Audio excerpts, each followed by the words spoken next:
शरणं गुरु शरणं हरि शरणं गुरु शरणं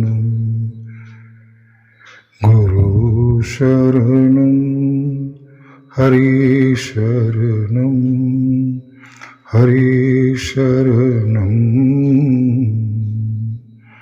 हरि शरणं गुरु शरणं। श्रीमद् भगवद गीता जी अध्याय 4 श्लोक संख्या 36। अपि चेदसि पापेभ्यः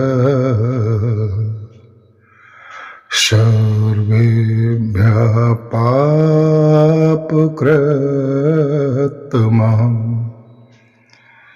सर्वं ज्ञानप्लवेनैव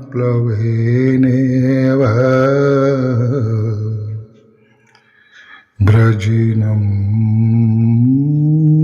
सन्तरिष्यसि ब्रजिनं सन्तरिष्यसि।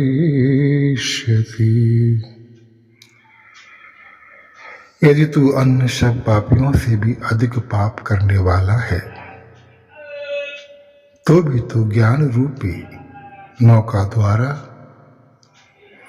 निसंदेह संपूर्ण पाप समुद्र से भली भांति तर जाएगा। पाप समुद्र से भली भांति तर जाएगा। तो इसमें हम ये समझें थोड़ी देर के लिए कि ये पाप क्या वस्तु है। हमने जो जघन्य जघन्य कर्म किए हैं, निषेध निषेध कर्म किए हैं, और उनका जो नरक आदि का वर्णन मिलता है कि वहां पर जो ये इस पाप का ये दंड है और इस पाप का ये भोग है, यदि हम उतना ही पाप के बारे में समझते हैं तो वह अल्प है, वह अल्प जिज्ञासा है। हम संतुष्ट हो गए ये देख करके कि जो जघन्य पाप कर रहे हैं, कोई विधान, कोई प्रभु, कोई ईश्वर, जो नरकों का अधिपति है, स्वर्गों का अधिपति है, कोई यम है, वह उन्हें ले जा करके उन घोर यातनाओं से गुजारेगा। इससे क्या होगा? जब उसको यातना मिल जाएगी तो वो पाप से मुक्त हो जाएगा। जरा सोच के देखिएगा, क्या ये पाप का जो मुक्त होने का ये एक उपाय जो हम शास्त्रों में देखते हैं, गरुड़ पुराण में देखते हैं, ये धर्म के शास्त्र हैं, धर्म अधर्म के शास्त्र हैं, विधि निषेध के शास्त्र हैं। ये एक अलग बात है। किंतु ये जो हमने वर्णन किया है तत्पर होकर के, तत्परा होकर के, ये श्रीमद् भगवद गीता जी का वर्णन किया है। श्रीमद् भगवद गीता जी जिसके हर अध्याय के अंत में एक पुष्प का वाक्य होता है, उसको हमें अवश्य ही समझना चाहिए।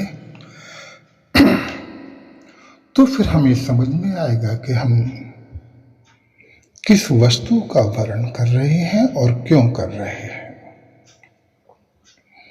तो फिर इस पाप को समझने में, इस पुण्य को समझने में थोड़ी हमारी गम्यता बढ़ेगी। ये जो पुष्प का वाक्य हर अध्याय के अंत में दिया है,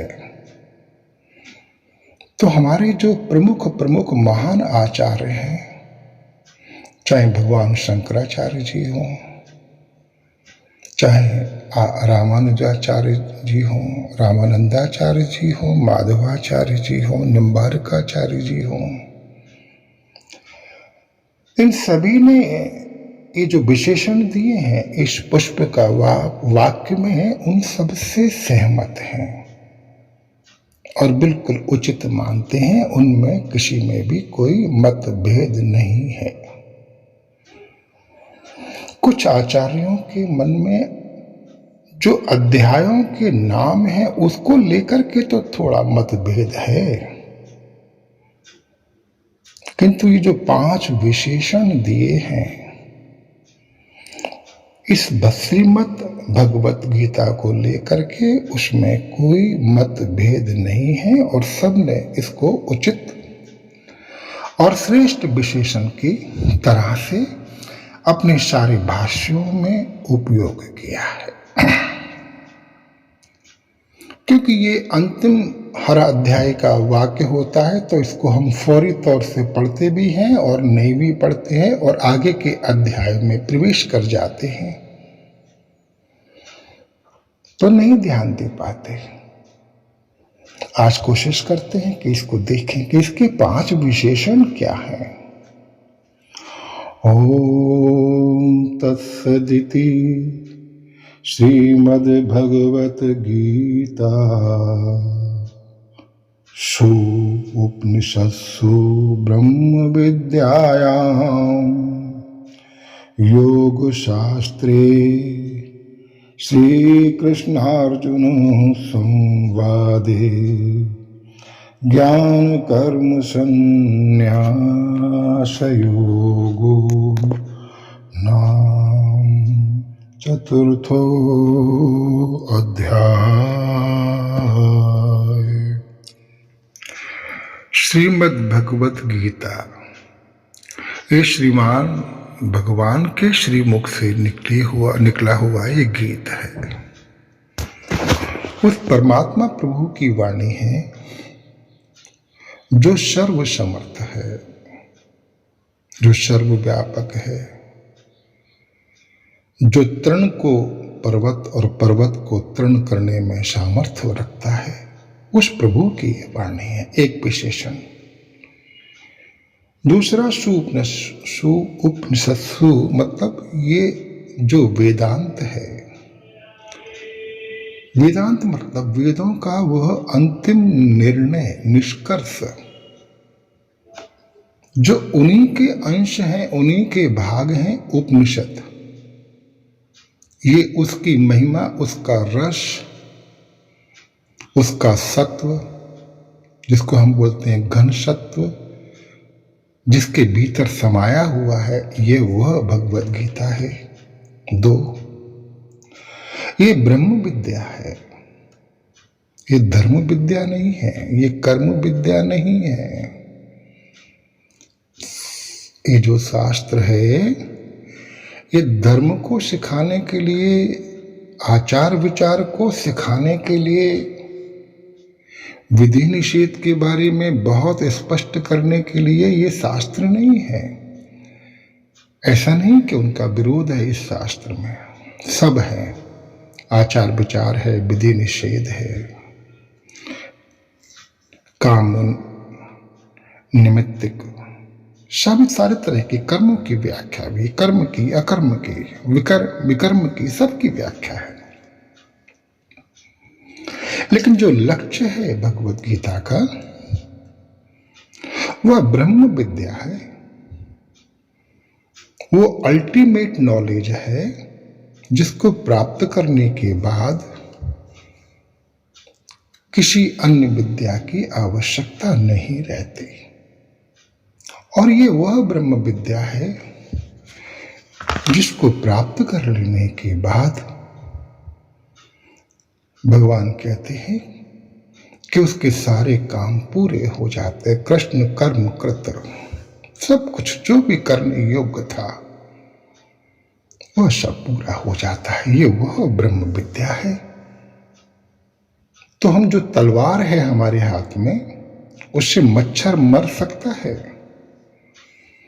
लेकिन जिसने उस तलवार का निर्माण किया है उसके मन में ये कभी नहीं आता कि कोई इसको इसलिए खरीद के ले जाएगा क्योंकि ये सर्वश्रेष्ठ मारक है, शस्त्र है, तो इससे कोई मच्छरों को मारने के लिए ले जाएगा। नहीं, तो ये ब्रह्म विद्या को हम समझें। ब्रह्म अल्टीमेट वस्तु है और वो तत्वमसि, वो तुम हो, वो मैं हूं, वो ये है, वो है। और उसके आगे कहते हैं योग शास्त्रे, योग शास्त्रे, योग शास्त्र के बारे में भी, योग के बारे में भी बहुत सारी भ्रांतियां हैं। क्या क्या भ्रांतियां हैं? या भ्रांति नहीं कहें तो ये कहें कि वह उस पायदान पर है भगवद गीता के जहां पर वो ये समझ रहा है कि किसी वस्तु से जुड़ने का नाम योग है। ये जुड़ने का नहीं, ये छूटने की विद्या है। क्योंकि जुड़ने के लिए तो दूसरी वस्तु हमें चाहिए, उसका निर्माण करें, फिर उससे जुड़े, वहां तक चल करके जाना होगा। किंतु वो जो ब्रह्म है, वो जो आत्मा है, जो अविकारी चेतन है, जो कॉन्शियसनेस है, वो तो है, थी, अभी है, आगे भी रहेगी और एजिटिज रहेगी। उसमें कोई राय रत्ती विकार नहीं आया, तो फिर किससे छूटना है? ये जो जीवत्व है, ये जो संसारित्व है, ये जो नाम रूप की अहमता है, ये जो व्यवहारिक अहम है, जिसमें ये वो स्वयं को कर्ता समझता है, भोक्ता समझता है, फल की आकांक्षा करता है। और इस कर्ता समझने के कारण ही जो क्रिया प्रकृति में हो रही है, समष्टिगत कर्मों के कारण, समष्टि के भीतर भी बहुत सारे कर्म संचित रहते हैं, मतलब पूरे के पूरे जगत के भी जो समष्टिगत है उसमें भी कर्मों का संचित और प्रारब्ध रूपी फल प्रकट होता है। तभी तो हम देखते हैं कि भूकंप आते हैं, अतिवृष्टि होती है, अग्नि लगती है, और तो और हमारे ही राष्ट्रों की मति भ्रमित हो जाती है और महायुद्ध हो जाते हैं। ये सब कहां हो रहा है? ये समष्टि में हो रहा है। उसी समष्टि का एक क्षुद्रांश, अति क्षुद्रांश, जैसे एक शुगर फैक्ट्री का एक शुगर कण, यदि परिमाण में हम चिंतन करें तो एक शुगर फैक्ट्री का जो संग्रह है शुगर का, शक्कर का, उसका इस शुगर के एक कण मात्र से, शक्कर के कण से क्या तुलना होगी? ऐसा ये व्यष्टि है, ऐसा ये व्यक्ति है, ऐसा ये जीव है, ऐसा ये संसारी है, करता है। तो जितनी जितनी चेष्टाओं में जो समष्टि में हो रही हैं, जो क्रियाएं हो रही हैं, जिन क्रियाओं को या जिन वस्तुओं को या जिन व्यक्तियों को या जिन परिस्थितियों को वह मम करके जानता है कि ये मेरे द्वारा हो रही है या मेरी है, तो सबसे पहले वह अपनी अहमता पुष्ट करता है कि मैं हूं। और ये जो अहमता है, ये आत्मा की यह वास्तविक अहमता नहीं है। इस पर हमने कल भी बहुत चर्चा की। ये वही जीव है, ये वही जीव की अहमता है, उस संसारी की अहमता है जो नाम रूप की उपाधियों के साथ है। और यही अहमता अनेक जन्मों से जन्म मृत्यु का कारण है, पाप का पुण्य का कारण है। तो जो पाप राशि है, जिसको हम पाप कहते हैं, वह पाप हमें योग सिद्ध नहीं होने देता। अर्थात योग का मतलब है कि हमें उस पाप से छूटने नहीं देता। कौन सा पाप? कि मैं करता हूं, मैं भोगता हूं। तो जो मम करके क्रियाओं को अपना माना है, मम करके वस्तुओं को अपना जाना है, उसका अध्यास हो गया है। अध्यास का अर्थ है अन्य में अन्न की प्रतीति है। तो वो गुलाब का फूल और किसी दृष्टि दोष के कारण या अज्ञान के कारण उसे हम गेंदे का फूल समझ रहे हैं। प्रतीति माने दर्शन, जो हम उसमें देख रहे हैं। इसका मतलब है जैसी वो वस्तु है वैसा हम नहीं दर्शन कर रहे हैं। तो जो जीव है, जिसके भीतर वह वास्तविक अहमता, वो चेतन भी है, वो उसको ना मान करके अपने आप को जीव मान रहा है और इसीलिए वो संसरण में जा रहा है। इससे मुक्त होने के लिए, किससे मुक्त होने के लिए? इस उपमाधारी जिसने हजारों तरह की उपमाओं को धारण किया हुआ है कि मैं पुरुष हूं, मैं राजा हूं, मैं छोटा हूं, मैं बड़ा हूं, मैं ब्राह्मण हूं, मैं क्षत्रिय हूं, मैं करता हूं, मैं भोगता हूं, ये मेरा है, ये तेरा है। अहम येषाम मम एते, ये मेरे हैं, मैं इनका हूं। भगवान शंकराचार्य जी ने ये जो दो वृत्तियां हैं, अहम येषाम मम एते, इनको भ्रांति प्रत्यय कहा है। तो यदि मम भ्रांतिपूर्ण प्रत्यय है तो इससे बनने वाला जो अहम है वो भी वास्तविक ना हो करके भ्रांतिपूर्ण अहम ही है, ये हम समझें। और इस भ्रांति से छूटने के लिए, इस अविद्या से, इस मोह से, इस अज्ञान से छूटने के लिए क्रियात्मक साधन की अंतोत्गतवा जरूरत नहीं पड़ती। क्यों? कि जो अविद्या है ये वास्तव में कोई वस्तु रूप नहीं है। ये वहां पर विद्या का अभाव है, अभाव मात्र, जो वहां पर विद्या का उसको दर्शन नहीं हो रहा है। इस कारण से ये अविद्या भासती है। मैं स्वयं को नाम रूप जानता हूं, ये अविद्या के कारण है। तो जो वस्तु भ्रांति से हमें दिख रही है वो क्रियात्मक साधन से उसका शमन नहीं होगा। उसका शमन, उसका उपचार ज्ञान से होगा।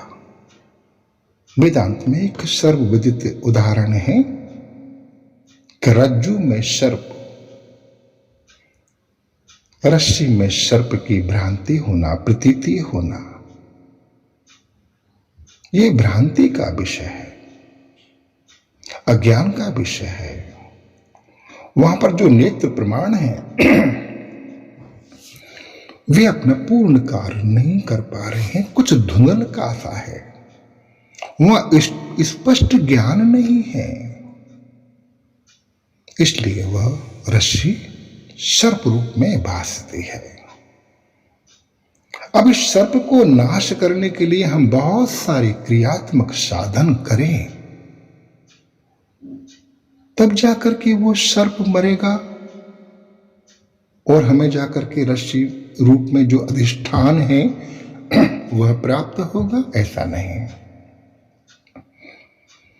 यदि प्रकाश का कोई पुंज उस रस्सी के ऊपर पूरी तरह से गिर जाए तो मात्र देखते ही जो प्रमाण है नेत्र का, रूप का, उसके बीच में कुछ विक्षेप नहीं रहा, कुछ आवरण नहीं रहा। तो जो हम क्रियात्मक तमाम साधनों के लिए पूरे गांव को बुला रहे थे कि मेरे कमरे में सर्प है, इतना भयानक है, उसकी ऐसी ऐसी आंखें हैं, काला है, बहुत बड़ा है, और लोग भी इकट्ठे हुए थे डंडे भाले लेकर के, वे सब अपने अपने घर लौट जाएंगे। ये है, तो ये ब्रह्म विद्या है। और उस उपमा से जो आपकी वास्तविक उपमा नहीं है, ऐसी एक नहीं हजारों उपमा, उनसे छूटने का नाम, उस अविद्या से मुक्ति का नाम योग है। ये वेदांत की अवधारणा है। वेदांत कोई अलग से पथ नहीं मान लें। हम लोग जो यहां सब बैठे हुए हैं, ये सनातन धर्मी लोग हैं, और इसमें वेदों की प्रमुखता है। और क्योंकि वेद बहुत सारी बातें कहती हैं, लेकिन जो उनकी अंतिम निष्पत्ति है वो उपनिषदों में है, और उसी का ज्ञान वेदांत है। तो यहां पर हम देखें जी, जो पाप हैं ये वही पाप हैं जो कर्ता ने मम मान करके, मेरी मान करके अपने खातों में जन्मों जन्मों में संग्रहित किए हैं। अब भी यहां पर लोगों को लग रहा होगा, लेकिन वे वही पाप वस्तु होंगे जो निषिद्ध कर्म करने के कारण, जघन्य अपराध करने के कारण जो संचित हुए हैं, वे ही पाप राशि है। ना ना ना, यहां पर योग की बात हो रही है, किसी कर्म से या पाप के प्रायश्चित की बात नहीं है। स्पष्ट होकर के समझिएगा। यहां पर ब्रह्म विद्या का उपदेश दिया जा रहा है, तो उसमें जो मम करके, कर्ता होकर के, जिन जिन चीजों को मम और मेरा मान करके हम करते रहे हैं, फिर वे चाहे शुभ कर्म हो चाहे अशुभ कर्म हो, वे सब की सब राशि पाप राशि है। क्यों है पाप राशि? क्योंकि उसका संबंध मम के साथ है। तो ये मम क्या करेगा?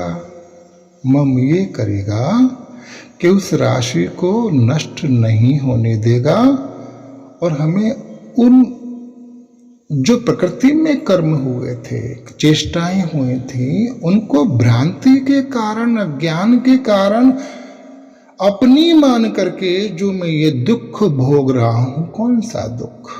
यही जन्मने का, मरने का, पुनरपि जननम पुनरपि मरणम, गर्भ में वास का, 84 लाख में विचरण का, ये सारा जो दुख है, ये परमात्मा प्रभु को असहनीय हो रहा है।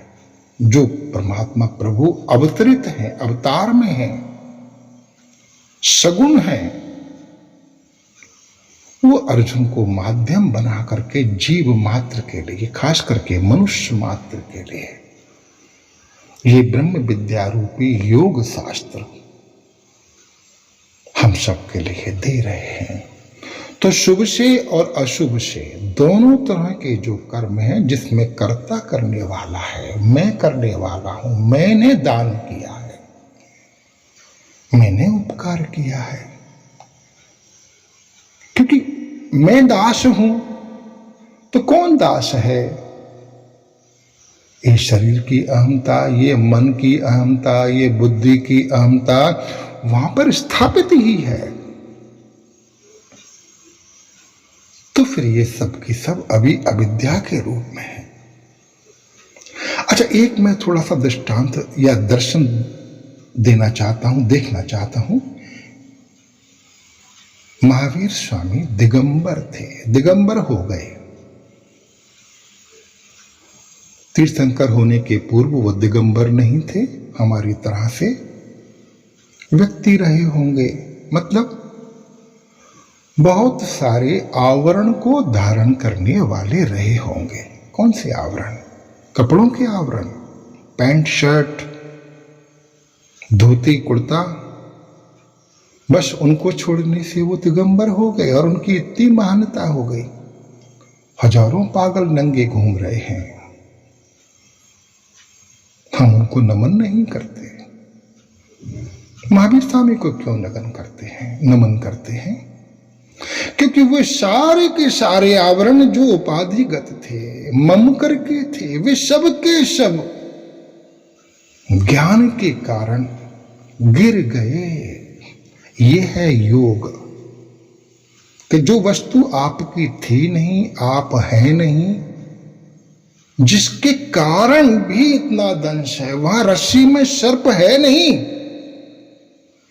लेकिन हार्ट की बीटिंग को किसी डॉक्टर को दिखवाइए, बीपी को दिखवाइए, भय को दिखवाइए, हमारे शरीर में उसको देख करके कैसे कैसे हार्मोन उतर रहे हैं, चढ़ रहे हैं, उसको चेक कराइए, जबकि वहां सर्प नहीं है। ये आवरणों का गिर जाना योग है। तो इस योग में जो भगवान कहते हैं कि जो हमारे भीतर ऐसी बहुत सारी धारणाएं रहती हैं कि यार मेरा तो उद्धार नहीं हो सकता, मेरा तो कल्याण नहीं हो सकता, क्योंकि मेरा जो व्यवहारिक अहम है वो स्वयं के बारे में भी दर्शन करता है कि मैं प्रमादी हूं, मैं आलसी हूं, मुझसे व्रत नहीं किए जाते।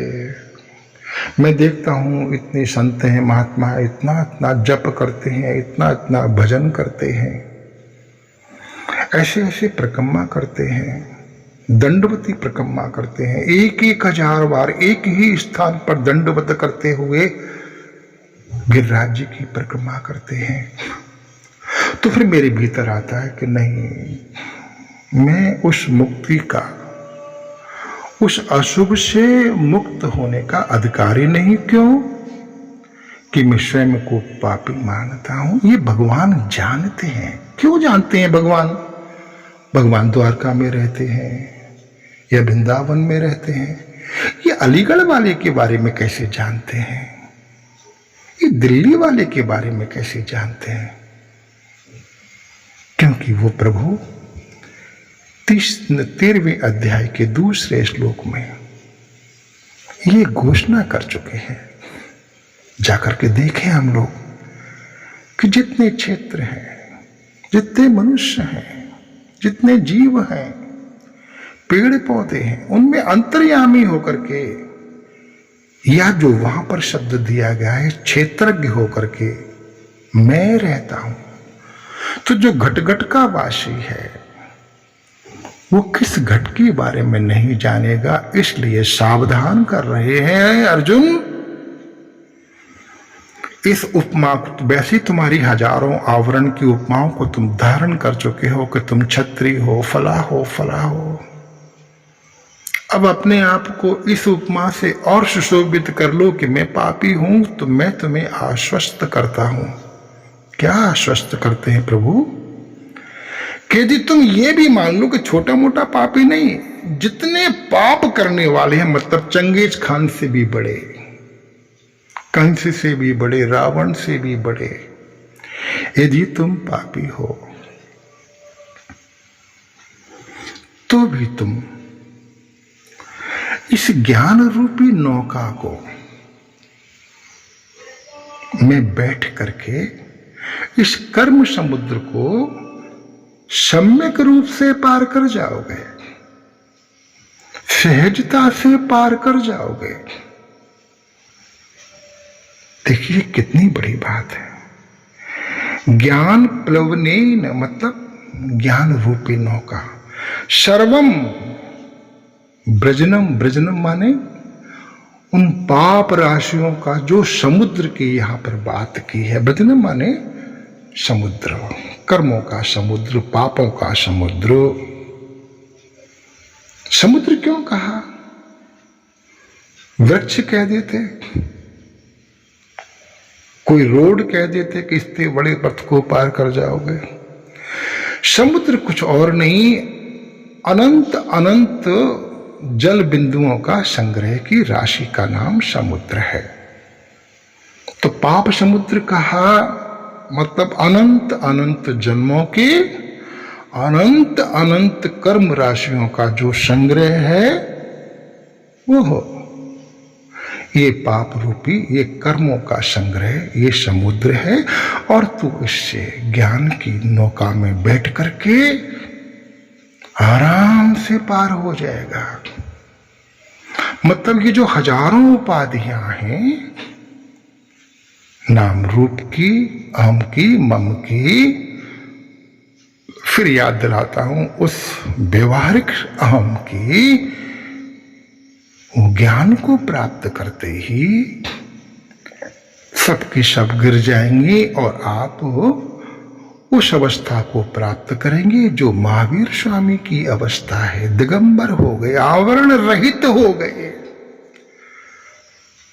आवरण रहित हो गए तो आवरण की शक्ति किसके भीतर है?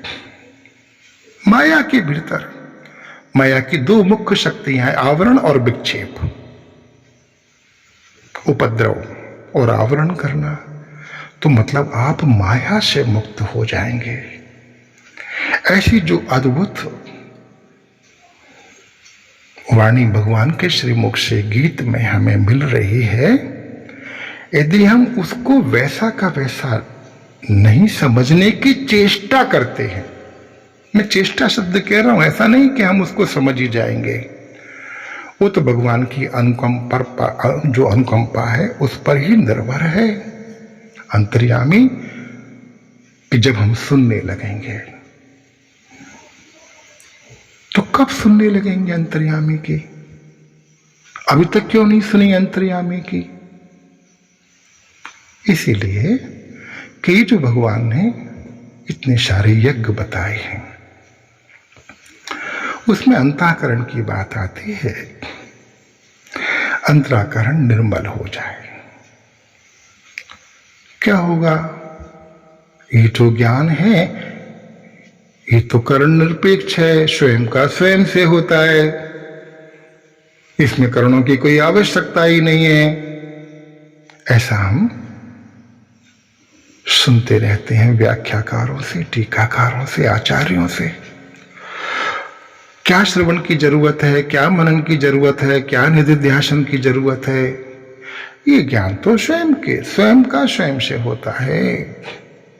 ऐसा नहीं है मित्रों, ये वही आचार्य हैं जो इसकी भर्त्सना भी करते हैं, इसको कम करके भी आंकते हैं, और जीवन पर्यंत यदि वो 100 साल भी रहते हैं तो 100 साल तक वो उपदेश करते रहते हैं।